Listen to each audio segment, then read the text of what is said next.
आज गेलो हॉटेलला आणि घरात जाता जाता मोठ्याने माझा कामच करला, आल्याने बोटच पोरला. उठल्यावर बनवलेली सकाळीच पनीर चिल्ली, मग नंतर मी बनवला पनीर पास्ता, मग होता चिंबोऱ्या, मग खाला पनीर पास्ता.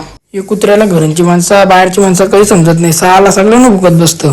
हे बघा बहिणीशी जावाला बसलेला, आता ही करते हॅलो, पण आपण घे बोलतो ब्लॉग मध्ये. घरा गेलो तर कुंभकर्णासारखी झोपलेली, बेल वाजव तरी उठत नव्हती. मग नंतर खाल्या दुपारच्या चिंबोरीच्या नांगे आवरे जोरान तोरत होतो दाताशी, काय उठली ना परत झोपली बेकार. मग नंतर गेलो संध्याकाळच्या पनवेला, ते माणसाने पोऱ्याला खांद्यावर घ्यायचं होतं, ते माजरीला घेतली साली नाटकं येत. मग नंतर जयब्रोनी भरला सगळा दुकानांचा सामान, वाचत नाही ये म्हणून ते त्यांनी दिसलं तिथं समोर स्टिकर पिझ्झाचा, तर मग पिझ्झाच चांगला ऑर्डर देऊन 5 मिनिटं झाला बनवायचा, तर ते फोन बोलत बसलाय. म्हणून सांगतो हे पुरींचा येर ठेवायचाच नाही, माणसासारखा नाही कुत्र्यासारखा खाला दोघाही.